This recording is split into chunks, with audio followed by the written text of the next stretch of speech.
Hola, ¿qué tal mi gente? Seguimos aquí porque me preocupa muchísimo, y yo sé que a ustedes también, el hecho de que las personas sigan engañándose y dejándose engañar por frases cortas, por fragmento de discursos para crear zozobra, para crear engaño. Usted, mi gente del común, debe molestarle esa acción de que lo utilicen como perdón la expresión, como una persona boba o estúpida, porque se deja engañar, porque de manera consciente estas personas utilizan ciertos fragmentos y ciertas cositas para engañar al público. Y esta vez sucedió con un importante cantante y músico, el cual fue Willy Colón, pero que pasa también en la realidad, en el día a día, en los colombianos del común.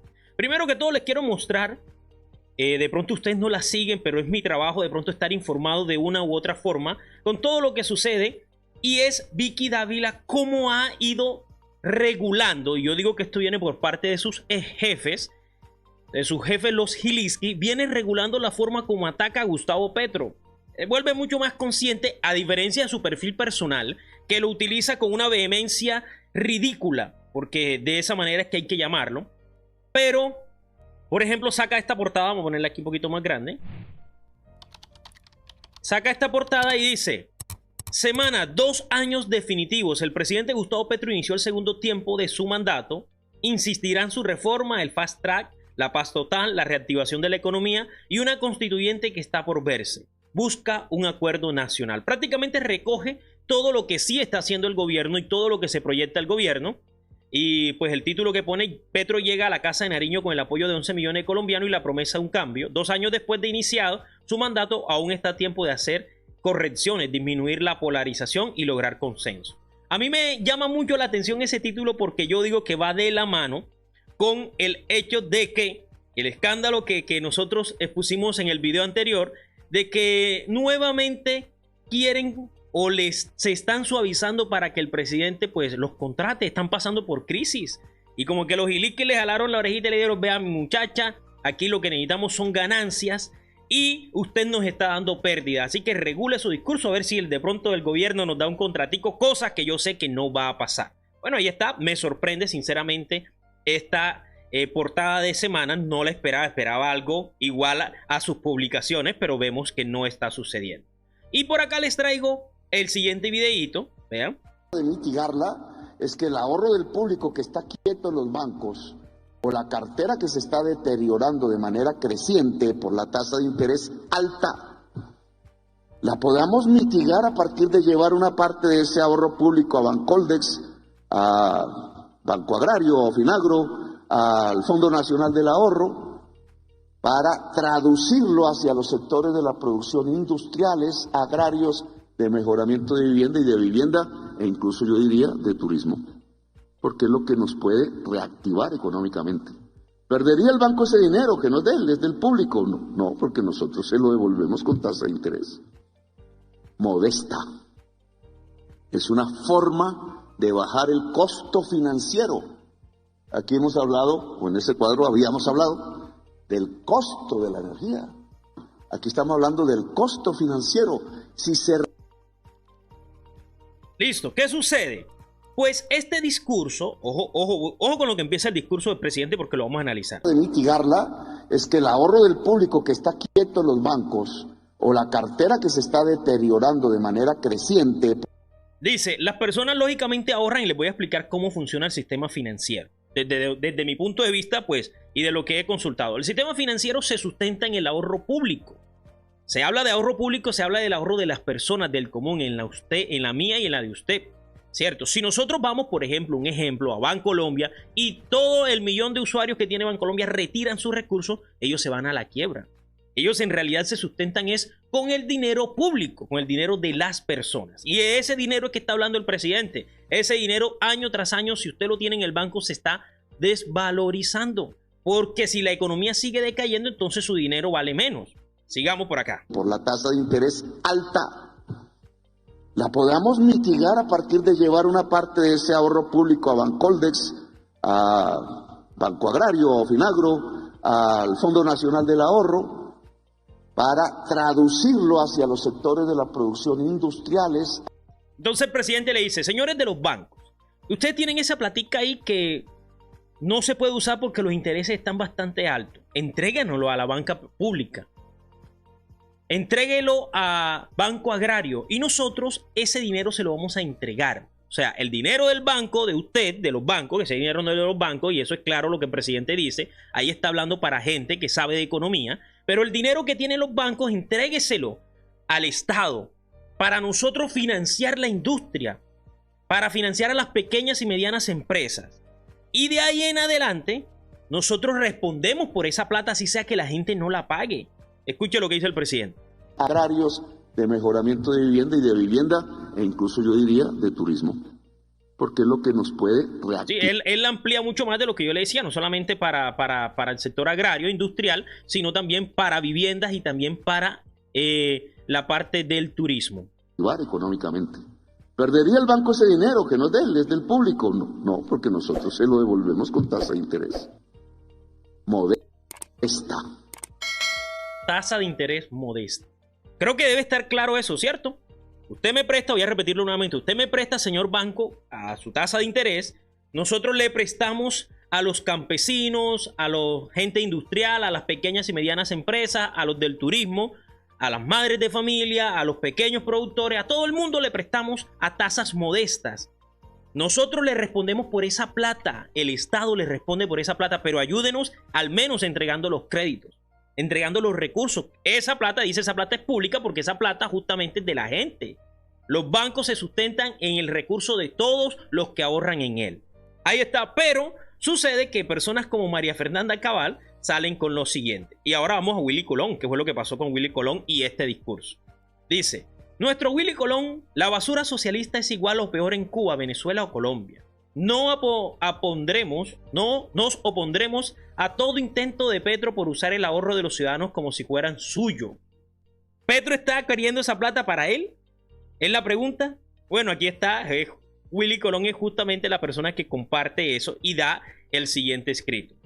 Eso se ha desviado hacia el socialismo al estilo de Chávez, de Castro y de Chávez. El mismo discurso de siempre, él se quedó con ese discurso, lamentablemente. Señor Willy Colón, le tengo que decir, lo admiro como cantante, lo admiro como músico, pero al César lo que es del César. Usted quédese con su música porque si se pone a hablar de economía, mete la pata, sobre todo si desconoce el contexto del cual un discurso de más de una hora, venir a sacar un fragmento de un minuto para dar un discurso de esto, lo deja muy mal parado usted como persona.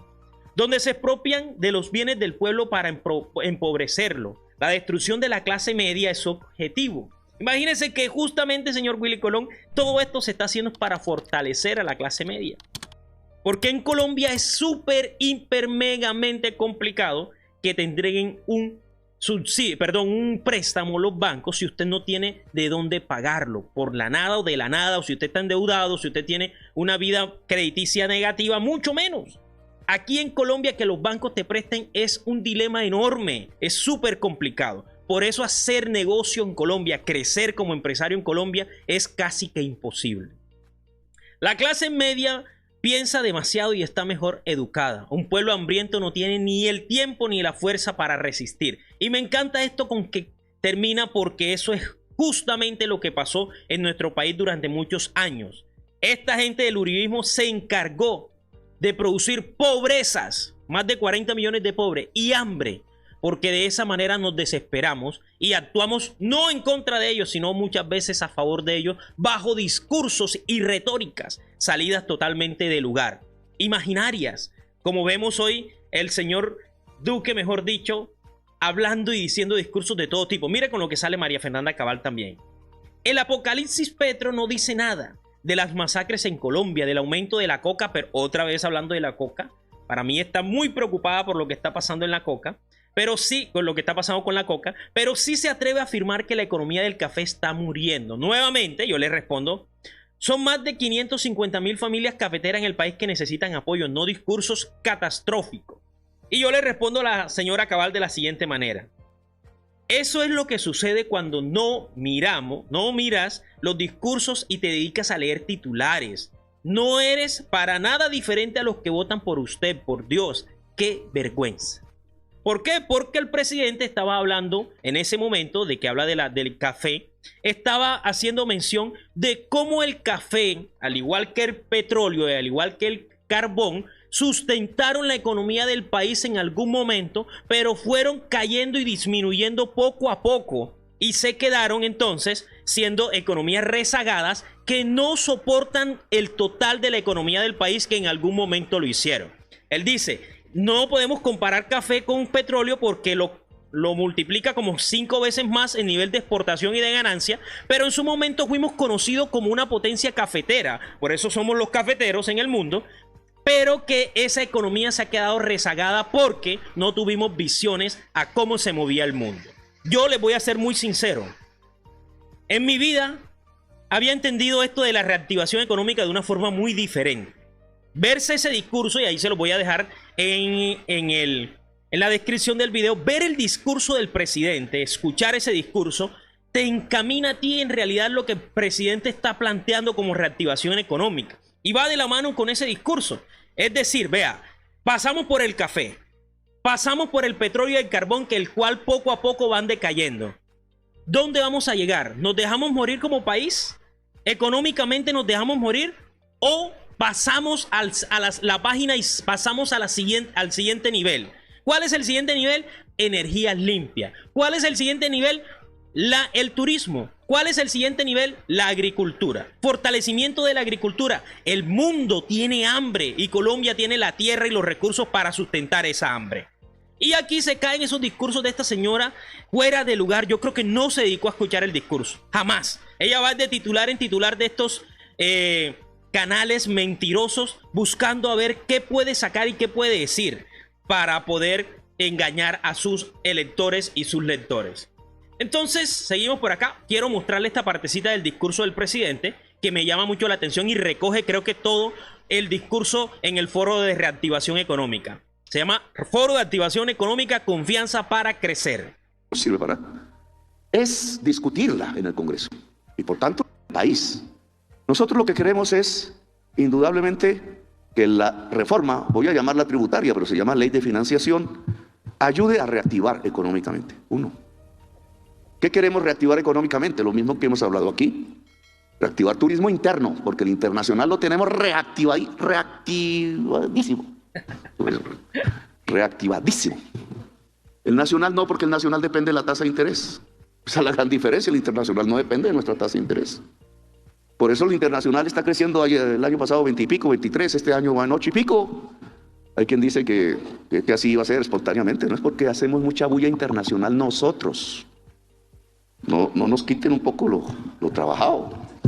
Pues siempre lo del pobre es regalado. Es regalado. La bulla que hacemos, y ustedes, ¿qué es Colombia? ¿Qué es Colombia? Empiezan a mirar y vienen, el país de la belleza. Y entonces miran las fotos y todas esas vainas. Y resulta que este es el país de la belleza. No estamos diciendo ninguna mentira. Y empieza a venir más gente. Viene más gente. Que duplicamos los cruceros. Los cruceros no son un buen método turístico, pero eso lo discutí con la reina de Holanda, que es argentina. Pero ¿cómo así que se duplican los cruceros de un año a otro? Así porque así es, porque estamos en un camino importante de turismo extranjero, que ya es el segundo sector económico de Colombia. O sea, esto que hemos hablado de descarbonizar no es careta, no es que esté todavía descarbonizado el turismo, pero es menos que exportar carbón. Y resulta que las divisas por turismo extranjero ya son iguales o ya superaron el carbón. Es el segundo sector económico de Colombia. Ahora, el turismo interno no, porque hay que pagar con tarjeta de crédito. ¿Y cuánto vale la tasa de interés de la tarjeta de crédito? Ya tuve un sofoco, ¿qué día? Está 29, 28. Cuesta, porque no le cobran a uno la tasa de interés más bajita, sino la tarjeta. ¿Cuánto cuesta comprar un carro? ¿Quién compra en Colombia carro de contado? Pues unos mafiosos y otros que tienen suerte, pero la mayoría le toca con crédito. ¿Y la tasa de interés cómo está para comprar el carro? Pues se hunde el mercado de los automóviles o el de la vivienda, porque ¿quién se le mide a comprar una vivienda cuando la tasa de interés está alta? Yo personalmente he salvado mi casa de vainas en varios periodos cuando me pusieron las multas de $100 millones y otros. Pero la mayoría de los colombianos están en las mismas. ¿Cómo van a sacar una casa con una tasa de interés tan alta como la que hemos tenido? Viene bajando, pero no lo suficiente. Entonces hay mercados que se deprimen por la tasa de interés. Esto no me lo invento yo, esto ya se lo habían inventado hace mucho tiempo. El determinante de la inversión, decían los neoclásicos, es la tasa de interés. Ah, que no es el único, sí, pero es. Y si hay tasas de interés altas, hay caída de la inversión. Ya lo están sintiendo los norteamericanos y el mundo, y lo hemos sentido nosotros. Pero así es, entonces prácticamente se recoge en eso. Banco de la República, demás banqueros, bajemos las tasas de intereses, démosle la oportunidad a la persona de comprar carro, porque eso está caído en el mercado, de comprar vivienda. El uribismo se queja y habla y dice, mejor dicho, todo lo que usted quiera con referente a que la economía no se activa, claro, pero jamás en la vida han criticado a los bancos por las tasas de intereses que están manejando. ¿Por qué lo hacían? Lógicamente había riesgo, yo lo decía en el video anterior, había riesgo, pero el país se sigue recuperando y eso indudablemente no tiene discusión, y por lo cual ellos sí deben seguir bajando la tasa de interés. Por ahí me hace un comentario una persona que nos ve por acá, decía que no pueden bajar mucho la tasa de interés porque entonces se devalúa nuestra moneda, y eso es real, hay que mantener el equilibrio. Bueno, vamos a seguir con aparte de ese discurso del presidente también. Este pedazo de este discurso me llama mucho la atención y me orgullece porque al trabajador común en el país siempre se ha menospreciado. Cosa que pasa, por ejemplo, mi hermano trabaja con empresas por fuera de exterior que trabaja en el país y los beneficios ahí son muchísimos. El trabajador no se maltrata, se trata bonito.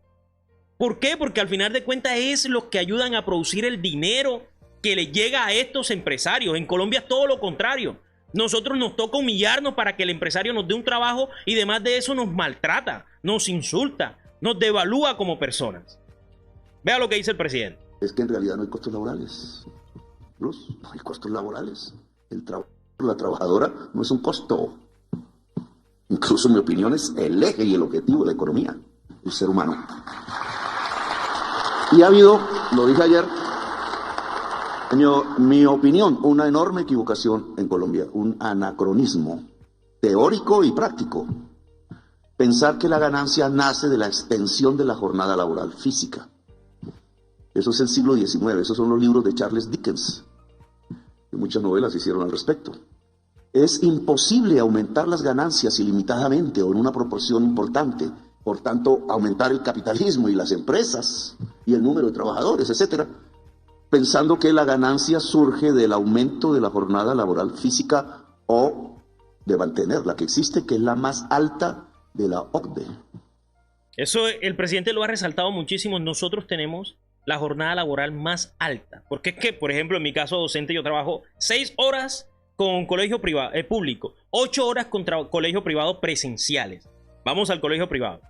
En el colegio privado trabajo 8 horas presenciales, pero además de eso me toca ir a casa a preparar clase y a calificar, a subir notas, a llenar libros de observadores, plantillas y demás cosas, capacitarme.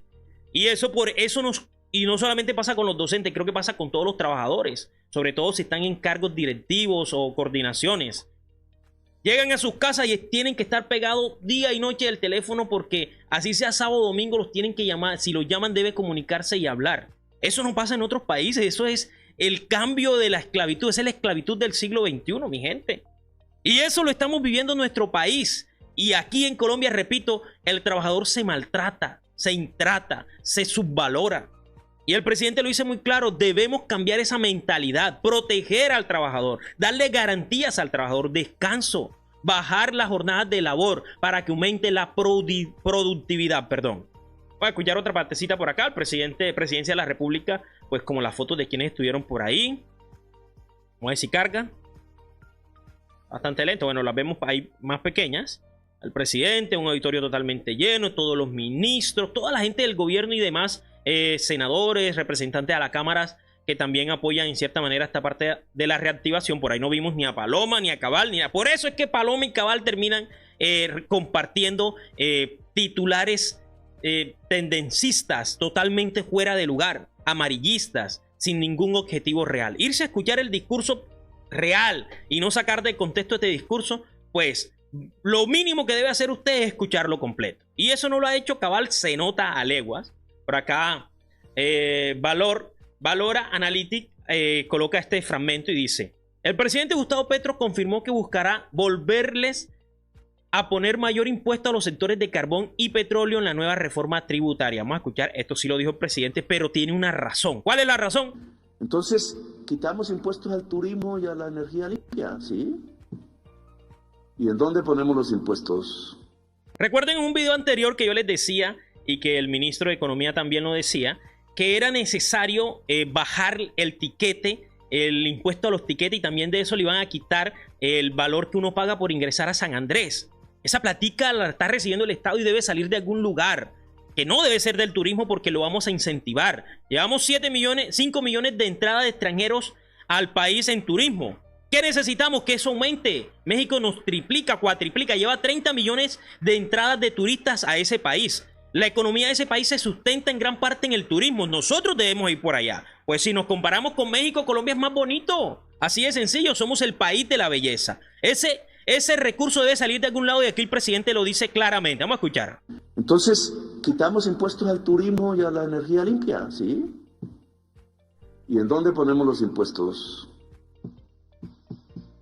En primerísimo lugar en el petróleo y en el carbón, que la Corte Constitucional no quiso, porque nos tomó media reforma tributaria, por eso nos toca otra. Entonces...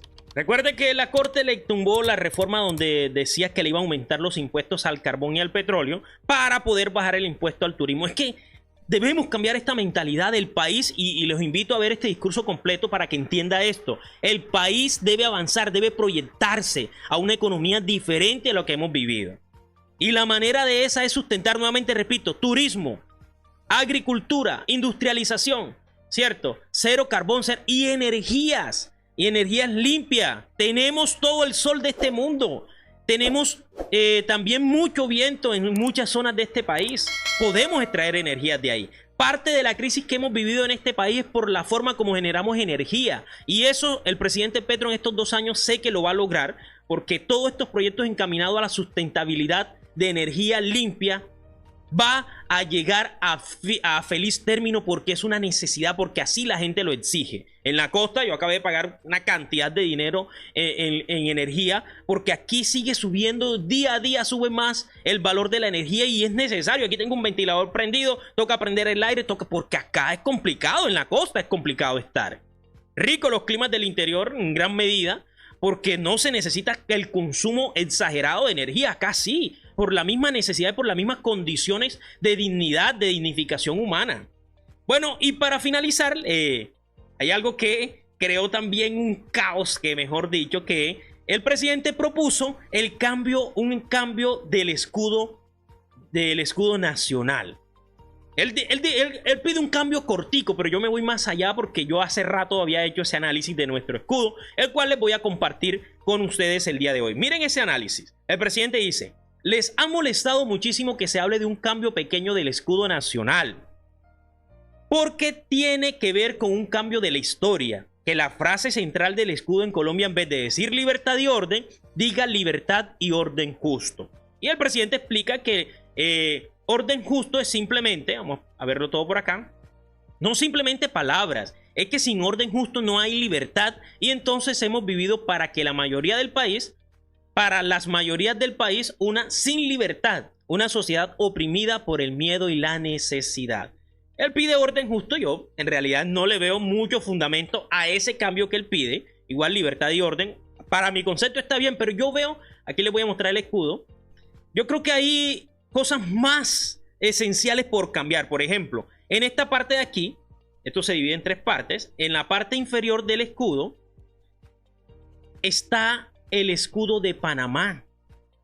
Pues lo que representa ahí es que nosotros tenemos 2 mares, y los barcos con las velas izadas representan pues nuestro comercio internacional por las aguas y el uso de estos 2 mares.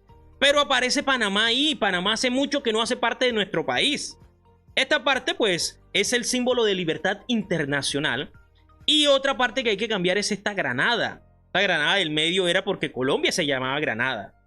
Y las 2 copas llenas de frutas y monedas hablan de la prosperidad del país. Esos aspectos son buenos, pero para mí debe cambiarse. Esta parte, que no debe aparecer Panamá en algunos escudos no oficiales, quitan eso y ponen a San Andrés. Y no es el objetivo como del escudo como tal.